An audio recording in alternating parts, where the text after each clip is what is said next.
Alice's Adventures in Wonderland by Lewis Carroll, Chapter 6, Pig and Pepper. For a minute or two she stood looking at the house and wondering what to do next, when suddenly a footman in livery came running out of the wood.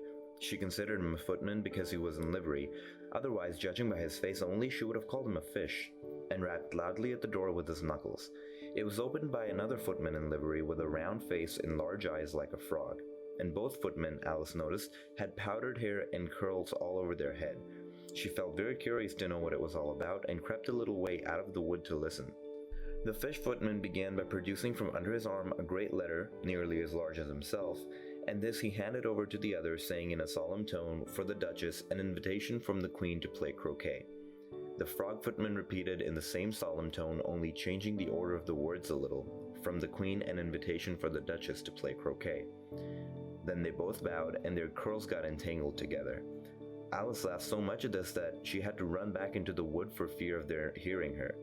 And when she next peeped out, the fish footman was gone, and the other was sitting on the ground near the door, staring stupidly up into the sky. Alice went timidly up to the door and knocked. "There's no sort of use in knocking," said the footman, "and that for two reasons. First, because I am on the same side of the door as you. Secondly, because they're making such a noise inside that no one could possibly hear you." And certainly there was a most extraordinary noise going on within, a constant howling and sneezing, and every now and then a great crash as if a dish or a kettle had been broken to pieces. "Please then," said Alice, "how am I to get in?" "There might be some sense in your knocking," the footman went on without attending to her. "If we had a door between us, for instance, if you were inside, you might knock, and I could let you out, you know." He was looking up into the sky all the time he was speaking, and this Alice thought decidedly uncivil. But perhaps he can't help it, she said to herself. His eyes are so very nearly at the top of his head. But at any rate, he might answer questions. "How am I to get in?" she repeated aloud. "I shall sit here," the footman remarked, "till tomorrow."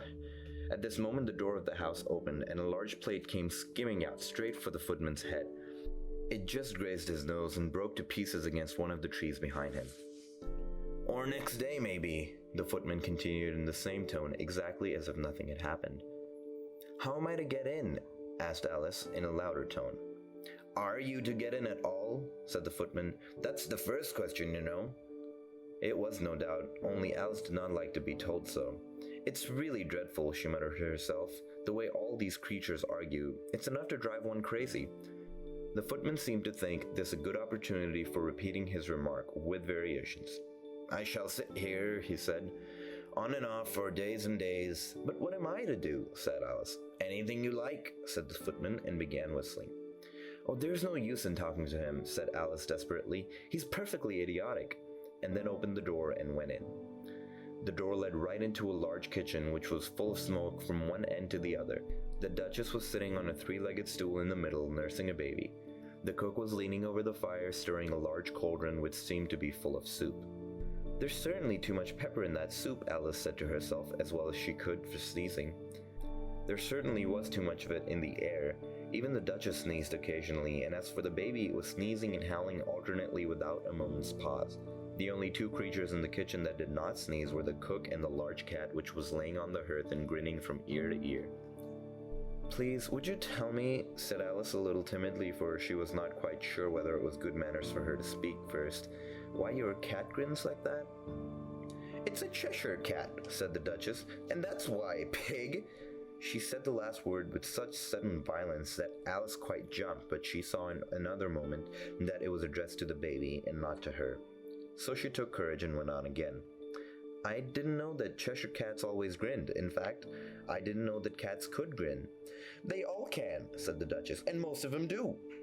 "I don't know any that do," said Alice very politely, feeling quite pleased to have gotten into a conversation. "You don't know much," said the Duchess, "and that's a fact." Alice did not like at all the tone of this remark, and thought it would be as well to introduce some other subject of conversation. While she was trying to fix on one, the cook took the cauldron of soup off the fire and at once set to work throwing everything within her reach at the Duchess and the baby. The fire irons came first, then followed a shower of saucepans, plates, and dishes. The Duchess took no notice of them even when they hit her, and the baby was howling so much already that it was quite impossible to say whether the blows hurt it or not. "Oh, please mind what you're doing," cried Alex, jumping up and down in agony of terror. "Oh, there goes his precious nose," as an unusually large saucepan flew by and very nearly carried it off. "If everybody minded their own business," said the Duchess in a hoarse growl, "the world would go around a deal faster than it does." "Which would not be an advantage," said Alice, who felt very glad to get an opportunity of showing off a little of her knowledge. "Just think of what work it would make of her the day and night. You see, the Earth takes 24 hours to turn around on its axis." "Talking of axis," said the Duchess, "chop off her head." Alice glanced rather anxiously at the cook to see if she meant to take the hint, but the cook was busily stirring the soup and seemed not to be listening. She went on again. 24 hours, I think, or is it 12? Oh, don't bother me," said the Duchess. "I never could abide figures." And with this she began nursing the child again, singing a sort of lullaby to it as she did so, and giving a violent shake at the end of every line. "Speak roughly to your little boy, and beat him when he sneezes. He only does it to annoy, because he knows it teases." And then the chorus in which the cook and the baby joined. "Wow, wow, wow." While the Duchess sang the second verse of the song, she kept tossing the baby violently up and down, and the poor little thing howled so that Alice could hardly hear the words. "I speak severely to my boy, and beat him when he sneezes, for he can thoroughly enjoy the pepper when he pleases. Wow, wow, wow." "Here, you might nurse it a bit if you like," the Duchess said to Alice, flinging the baby at her as she spoke. "I must go and get ready to play croquet with the Queen." And she hurried out of the room, and the cook threw a frying pan after her as she went, but just missed her. Alice caught the baby with some difficulty, as it was a queer-shaped little creature and held out its arms and legs in all directions. Just like a starfish, thought Alice. The poor little thing was snorting like a steam engine when she caught it, and kept doubling itself up and straightening itself out again, so that altogether for the first minute or two it was as much as she could do to hold it. As soon as she had made out the proper way of nursing it, which was to twist it up in a sort of knot and then keep tight hold of its rear end and left foot so as to prevent its undoing itself, she carried it into the open air. "If I don't take this child away from me," thought Alice, "they're sure to kill it in a day or two. Wouldn't it be murder to leave it behind?" She said the last words out loud, and the little thing grunted in reply. It had left off sneezing by this time. "Don't grunt," said Alice. "That's not at all a proper way of expressing yourself." The baby grunted again, and Alice looked very anxiously into its face to see what was the matter with it. There could be no doubt that it had a very turn-up nose, which was more like a snout than a real nose. Also, its eyes were getting extremely small for a baby. Altogether, Alice did not like the look of the thing at all. "But perhaps it's only sobbing," she thought, and looked into its eyes again to see if there were any tears. No, there were no tears. "If you're going to turn into a pig, my dear," said Alice seriously, "I've got nothing more to do with you. Mind now." The poor little thing sobbed again, or grunted, it was impossible to say which, and then went on for some while in silence. Alice was just beginning to think to herself, "Now, what am I supposed to do with this creature when I get home?" when it grunted again so violently that she looked down into its face with some alarm. This time there could be no mistake about it. It was neither more or less than a pig, and she felt that it would be quite absurd for her to carry it any further. So she let the little creature down and felt quite relieved to see it trot away quietly into the woods. If it had grown up, she said to herself, it would have made a dreadfully ugly child, but it makes a rather handsome pig, I think. And she began thinking of her other children she knew who might do very well as pigs, and was just saying to herself, if one only knew the right way to change them, when she was a little startled by seeing the Cheshire Cat sitting on the bough of a tree just a few yards off.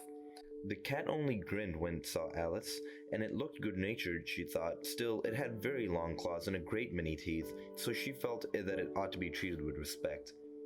"Cheshire Puss," she began rather timidly, and she did not at all know whether it would like the name. However, it only grinned a little wider. "Come, it's pleased so far," thought Alice, and she went on. "Would you tell me, please, which way I ought to go from here?" "That depends a good deal on where you want to go," said the cat. "I don't much care where," said Alice. "Then it doesn't matter which way you go," said the cat. "So as long as I go somewhere," Alice added with explanation. "Oh, you're sure to do that," said the cat, "if only you walk long enough." Alice felt that this could not be denied, so she tried another question. "What sort of people live about here?" "In that direction," the cat said, waving its right paw around. lives a hatter, and in that direction, waving the other paw, lives a March hare. Visit either you like, they're both mad. But I don't want to go among mad people, Alice remarked. Oh, you can't help that, said the cat. We're all mad here. I'm mad, you're mad. How do you know I'm mad, said Alice. You must be, said the cat, or you wouldn't have come here.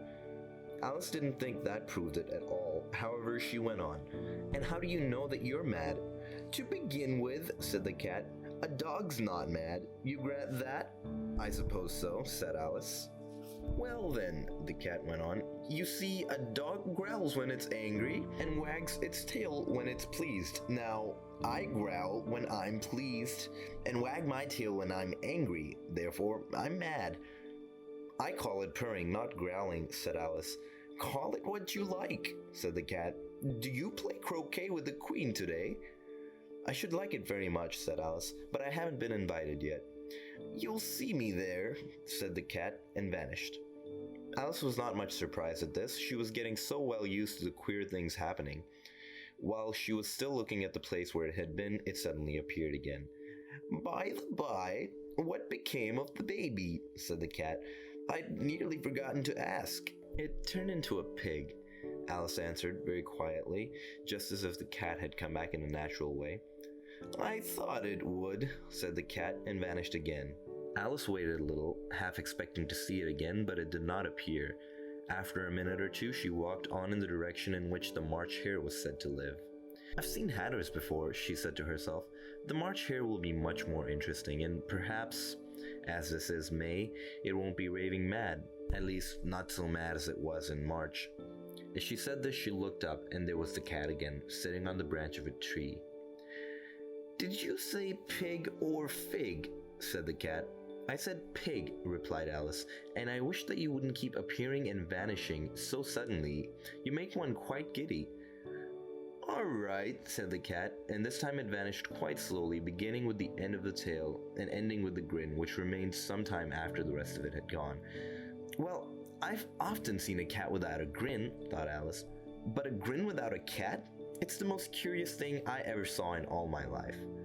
She had not gone much further before she came in sight of the house of the March hare. She thought it must be the right house because the chimneys were shaped like ears and the roof was thatched with fur. It was such a large house that she did not like to go nearer till she had nibbled some more of the left-hand bit of mushroom, and she raised herself about 2 feet high. Even then she walked up towards it rather timidly, saying to herself, suppose it should be raving mad after all. I almost wish I'd gone to the Hatter instead. End of chapter 6.